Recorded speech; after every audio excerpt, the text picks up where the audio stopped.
Good afternoon, Dan. Good afternoon. Croeso nôl. Welcome back, everyone, to MOAs. And this will be the second episode we have of somebody's passion for words.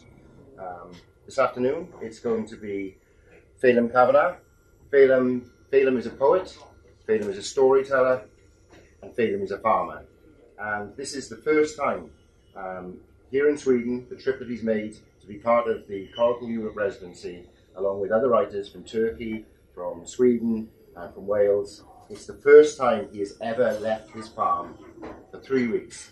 This is the first time he's ever left his farm for this long. So if he gets a little anxious in the next hour, it's because he's thinking about his animals and his livestock. But he's going to tell us a little bit more. He may tell us about his farm, I don't know, but he will tell us about poetry and why he has a particular passion for words. So I'm going to hand you over to Phelim Kavanagh. Thank you very much. It's really quite something to be able to spend some time with everybody here today and tell you some of the things I'm thinking and I'm writing about. The title of our talk today, The Natural World, Is There a Non-Natural World? I'd like to start by reading a poem to set the idea of the natural world in our minds. And it's a Wendell Berry poem, an American poet and conservationist. He was American Poet Laureate for 3 years. He's a farmer, conservationist, and a very excellent poet of the natural world, I think. This is Peace of Wild Things. When despair grows in me and I wake in the night at the least sound, in fear of what my life and my children's lives may be, I go and lie down where the wooddrake rests in his beauty on the water and the great heron feeds. I come into the peace of wild things who do not tax their lives with forethought of grief. I come into the presence of still water, and I feel above me the day-blind stars waiting for their light. For a time I rest in the grace of the world and am free. So the poet then in the poem suggests that peace can be obtained in the natural world. He presents the natural world as a wild place, a wilderness, a place away from areas defined as human. Geologists are a little more scientific and they define it as that of which has not been changed by human or Homo sapien influence. So I suppose the question then is, where is this place that has not been influenced by humans? Over 50% of the planet is used for agriculture, another chunk for mining, infrastructure and so on. You could say we haven't interfered with the poles. Antarctica, too hostile for us maybe, but the ice is melting there, and we're the cause of it. There is 42% more carbon dioxide in the atmosphere now than there was 30 years ago, and species are becoming extinct. The oceans are a similar story. We've impacted on those also. They are becoming more and more acidic as we pour millions of tons of carbon dioxide into their chemical makeup. And currently we've approximately 10 species a day disappearing out of our oceans. The oceans won't disappear, but what's in them is being threatened.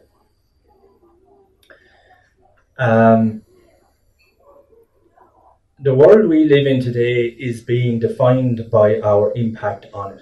Some geologists say we have created an epoch similar to that of the Ice Age, and scientists call this geological event the Anthropocene.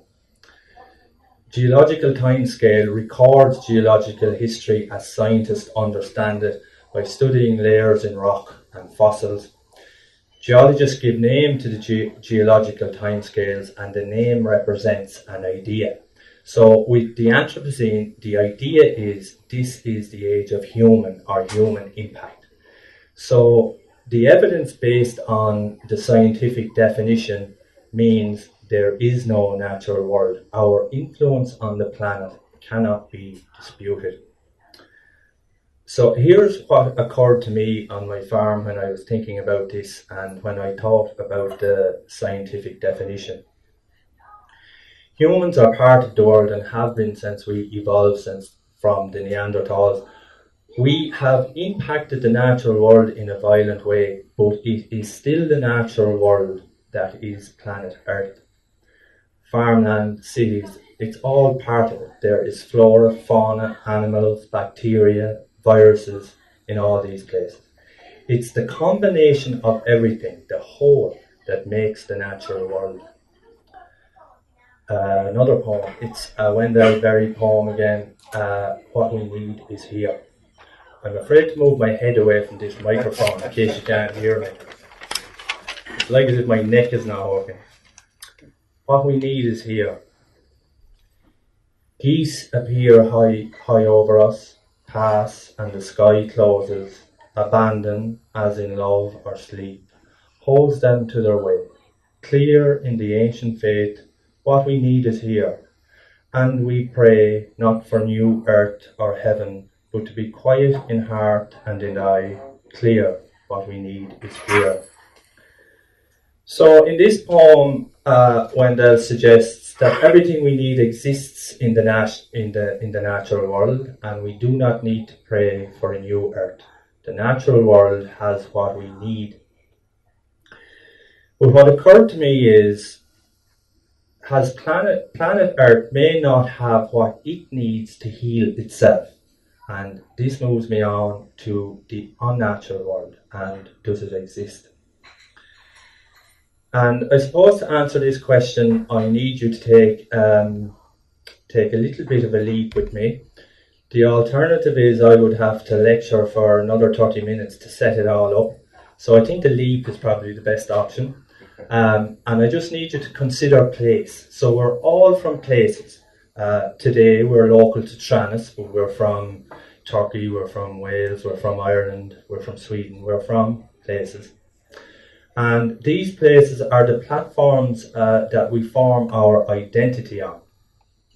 Now, our current generation of people, the net generation, or digital natives, have never known a world without connectivity, without the internet. These are the people born post-1990s.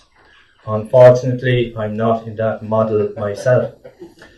So, a large part of their identity has been formed not in a definite place on the planet, but a virtual place, a digital space, cyberspace.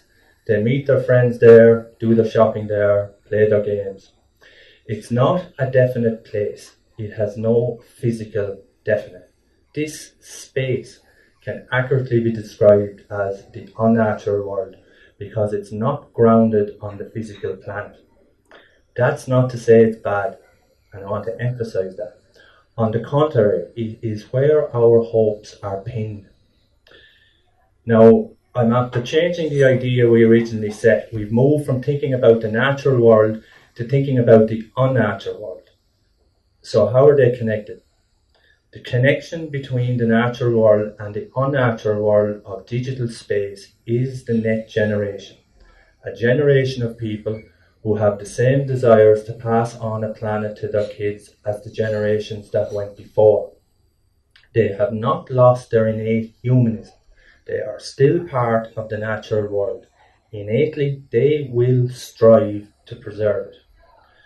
But evolution happens, and they have come to know and use the unnatural world.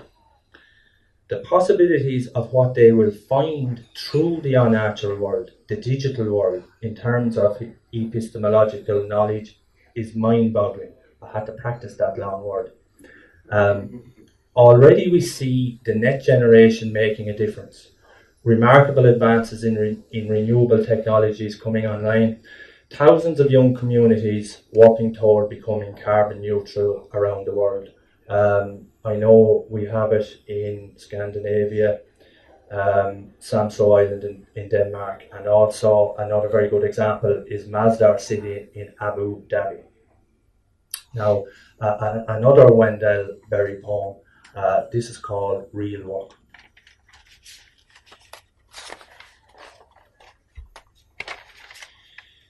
It may be that when we no longer know what to do, we have come our real work. And that when we no longer know which way to go, we have come to our real journey. The mind that is not baffled is not employed. The impeded stream is the one that sings. The relationship between the natural world and the unnatural world is paradoxical. The natural world needs the unnatural world now, and the generation that are efficient with it. The healing will come from there. From my observation as a farmer, I know the natural world will forgive us and will heal itself as we continue to work toward carbon neutral. And I'm reminded of something Magnus Gren said in his history talk about the river here in Tranås, that the otters and the beavers are back in the river since the chemicals from the tanning industry has been stopped pouring into the river. So the natural world will heal itself if we give it a little help. The next generation are harbingers of a great change on the planet. It's as significant as when Homo sapiens settled and put down roots in definite places 10,000 years ago. But it's different. The next generation may be creating a utopia as we speak.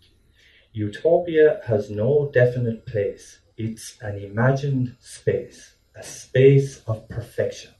The next generation are the smartest humans today. I put my faith in them because I know their hard drive. It's Homo sapien, human, which fundamentally wants to love. It is our innate desire. And this is why I'm going to read a love poem. I have chosen this poem for a reason, but I'm not going to bother with all that reading here now. I'm just going to read the poem. A love poem's always a good poem, you know. What I will tell you about this is I wrote this one myself. Wendell Berry doesn't get all the airspace around here. This is called For Your Birthday.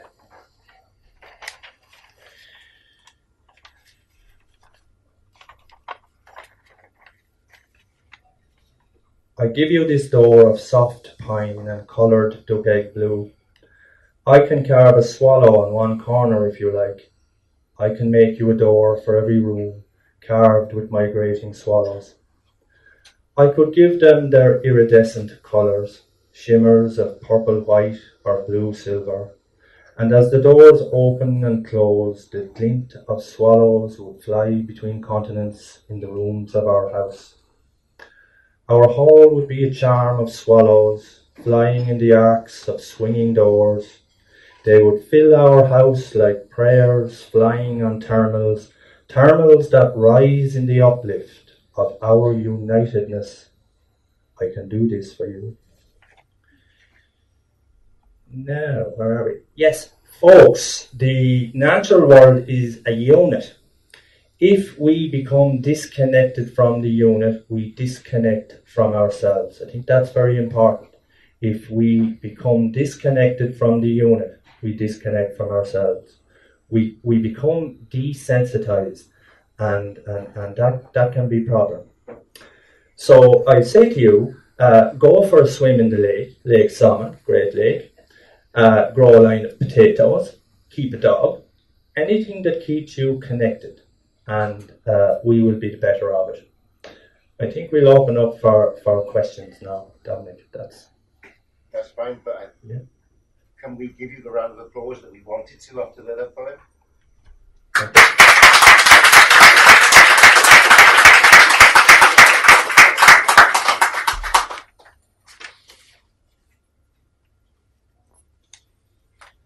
How come you started to write poetry?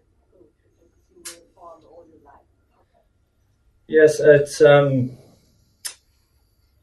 well, there is a writing culture in Ireland, and if you present with that type of character, it's encouraged, I suppose, would be, it's encouraged. There's an undertone of encouragement for you to write if it's something you feel you need to do. And I battled with writing for years. I wrote as a young person, and then in the body of my working career, I stopped writing because I got tied up with life and making a living and so on. But that was an error.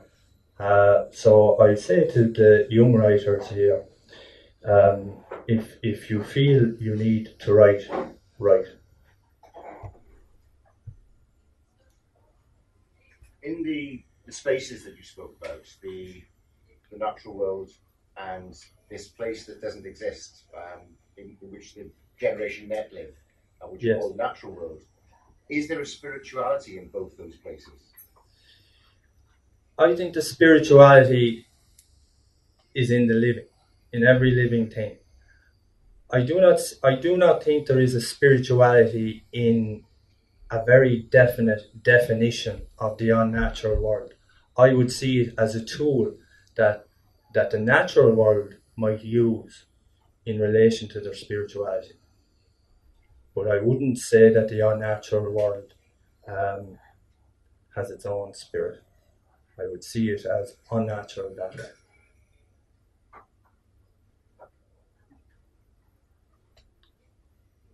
It's nice to hear that people should doom and gloom about the environment and our planet is doomed, we're going to die and our children will have the same world that we have. So I just wondered, what do you do on the ground level that we could all do to give it the best chance?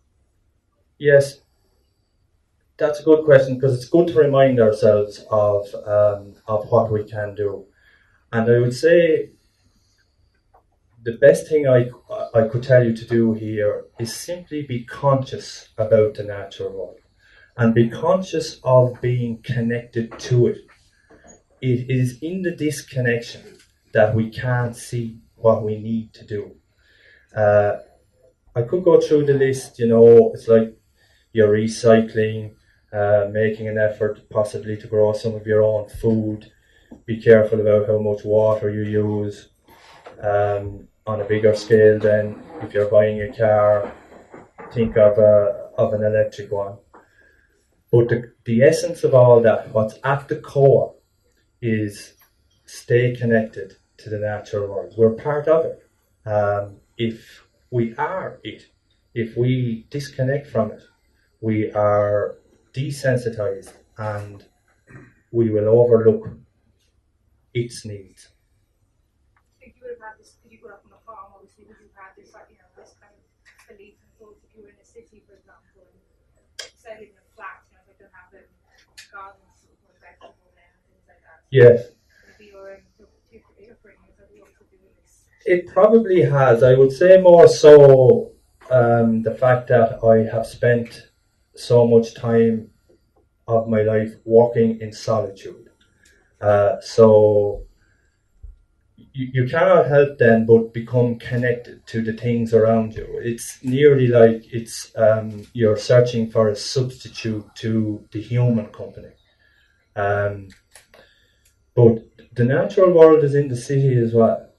Down to when you walk out the door and look down and you see the ants coming out of the cracks in the pavements.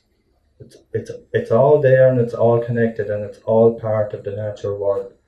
The choices we make then, the impact we have, we will be far more considerate in relation to that if we stay connected or we reconnect. There has been a disconnection from the natural world in, I suppose, the last 50 years. The disconnection came about through industrial evolution. We had the Industrial Revolution, but then we industrial evolution. And I would say until the last 20 years, we really didn't realise the damage we were doing. We didn't fully understand the impact we were having. But we do now. And this is, the next generation has a big part to play in this now because they are aware So it's about staying reconnected. Reconnect, stay connected, and that will lead to awareness. And it's the awareness then will allow the next generation, or enable the next generation, to come up with the technologies and the solutions that will prolong the Anthropocene, and I'm confident that it will happen. And our planet will survive for as long as the sun survives. Scientists say that's about 50 million years. Hopefully it won't be too late. Hopefully we can do all that. I think it's not too late. I do believe that, because I have observed the wonderful healing that is the natural world. If it gets a chance, it will heal itself and it will come back. But that's a problem because I assume Yes, the threat is that the big farm, that the small farmers are very difficult for them. yes. Can you repeat the question first? Yeah, so the question is, for small farmers to survive in the times we live in, with the large farm, which is really not a farm, it's more of a business, of a factory business. How do small farmers compete with that? And that's a question now that there's a long answer to that. I suppose the short answer is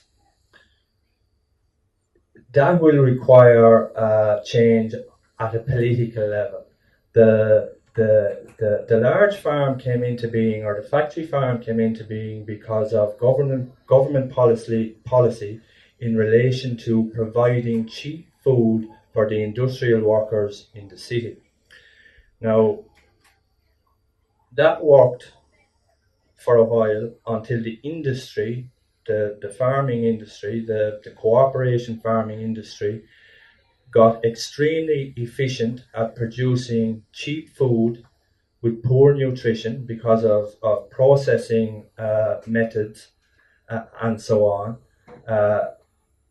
So whilst the people are being fed, the food seems cheap, the nutrition is not there, and in actual fact, we're being starved. Education is the key to changing this around. There really isn't a reason, except lack of political will, for good food to be produced cost efficiently. It simply requires a restructuring of the agricultural industry on a worldwide level.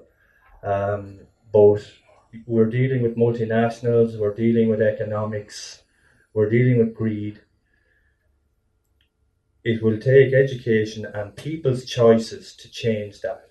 It's about reading the back of the packet in the supermarket, knowing the disfavourable ingredients, the ingredients that are not good for us, that are being over processed and so on, and making a consumer choice not to eat it. You know what our parents did, or if we went back to the 1960s, 70s, when our families were all growing some of their own food anyway, potatoes and vegetables and so on. That stuff still is really cheap and it's really easy to grow. It's no big swing. It's really about making a mental decision simply to do it. And it'll be every bit as cheap as the cheapest of the cheap in the supermarkets. And it's a way of thinking that will be required for the small farmer then to come back into his own and survive. But you're exactly right. At the moment, he's a dying breed, a compromised animal. Yes. Do you think that your connection to the place where you live and your sensitivity towards your surroundings has helped you in your work of being a poet? As it's clearly helped your work as a farmer. Yes, I would say it has. It's it's going on in my subconscious all the time, and the patterns you see in the natural world, the patterns of creation, are universal, and I would apply them to my writing. So when I would be forming a poem, a similar pattern would naturally emerge, and I would say that comes from being immersed in the natural world and being sensitive to it my whole lifetime. I would say the sensitivity came from possibly solitude. So just working on my own in a rural environment, the sensitivity came into place, and the observation of pattern, and as we know, and the rhythm of the natural world. And as we know, poems are pattern and rhythm and sensitivity. So yes, I suppose is the answer. Thank you. Good question. Yes, Mahir. When did you start writing? How were you writing when you were a teenager or your 20s, or some experience you had and then you took a pen? Yes, I was writing at an early age as a teenager. My father became ill when I was 14, and I found myself in a position then where I was responsible for the family farm.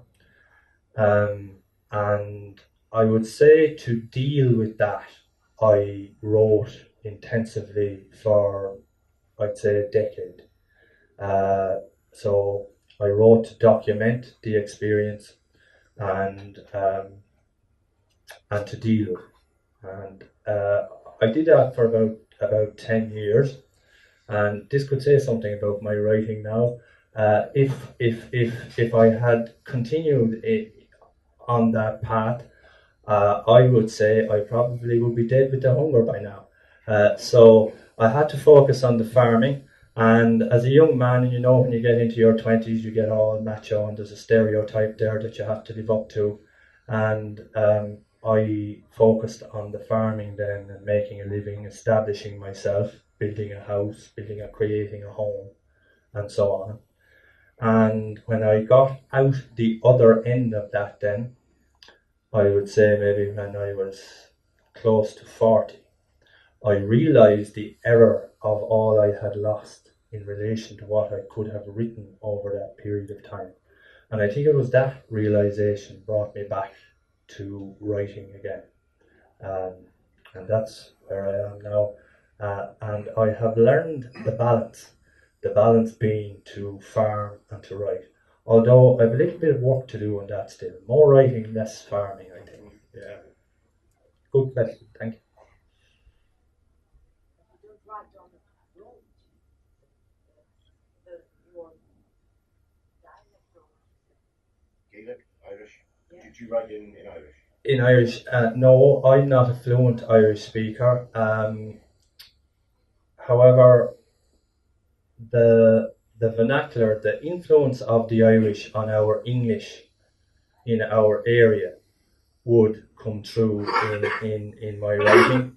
And we do like to say in Ireland that the Irish language has improved the English some little bit of the way.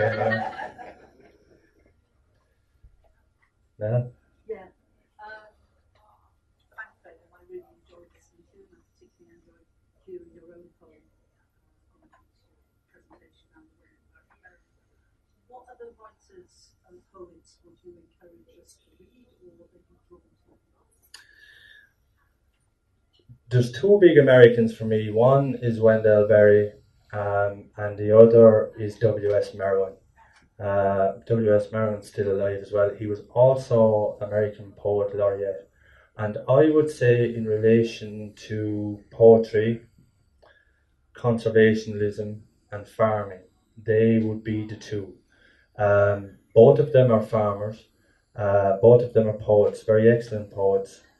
W.S. Merwin moved to Maui, where he bought some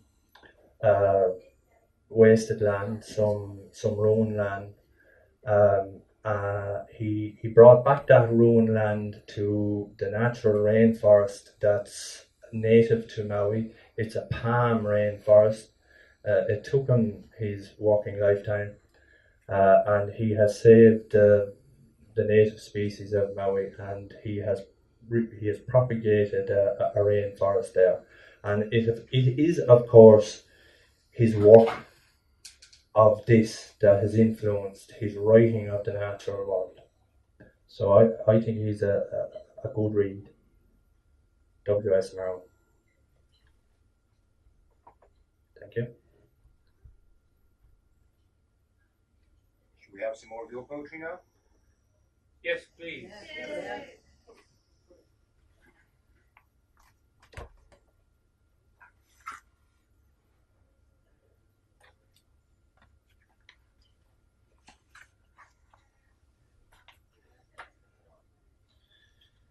So these are farm homes that have come from the farm.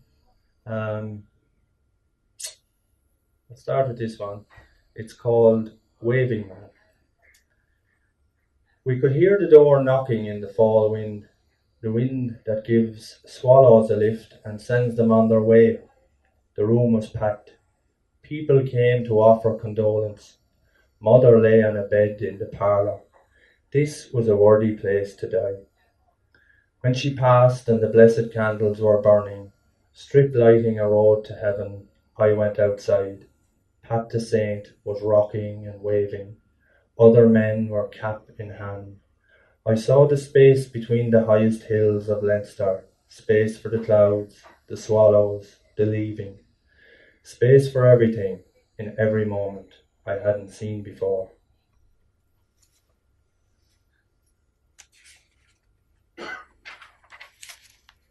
A little want. Even now I think of his habits, his mushing of cornflakes in a mug of milk, not for breakfast. This was a starter before supper.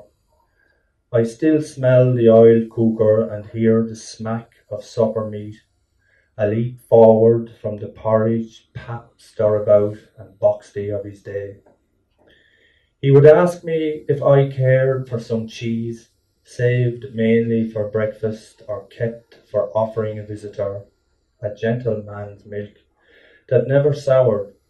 We talked about this, and how the quarry field wrecked plough points, chapping his hands from changing them.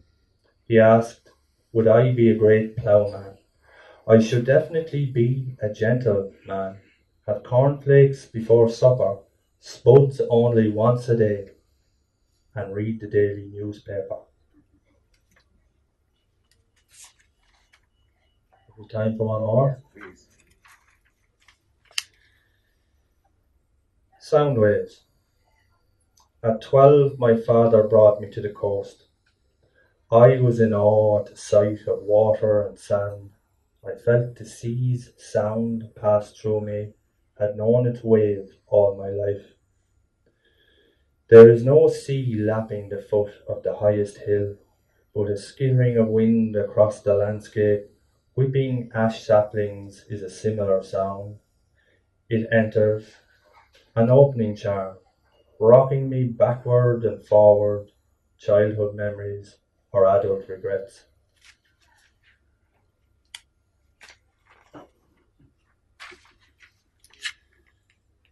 From a porch in County Wexford. The porch is a grid of 8 square panes. These are eyes to view the hill. The wind is up. A magpie on a branch in a bare maple. He is at home and bold. He is a waving black and white cloth stitched to a rocking pole. The sun comes and goes, framed in the window, a shadow of the maple. Its shape is a monster, unafraid of the hill giant above. The matador magpie taunts him.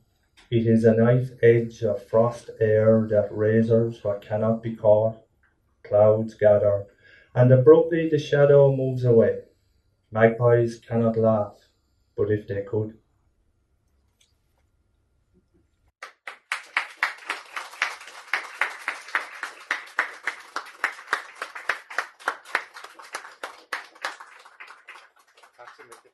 Thank you so much, Phelim. Those last two poems I felt really connected within Phelim's mind, the natural world and the unnatural world. And it was a beautiful line to finish upon, because there was a question from Priyan earlier, and I don't know whether everybody heard all of the questions, but she was asking about how can she connect with the real world within the city where she lives. And the magpie laughed, and in one of Priyan's poems, she laughs with the birds as she walks through the subway. So I think that, yes, that really connects our residents, our poetry, and the unnatural world and the natural world. There are so many people gathered here today, and I know they are all so grateful, as I am, that they made the time to come here, because I hope that video work movement, because that was a TED Talk. That was just absolutely, absolutely awesome. Thank you so much again.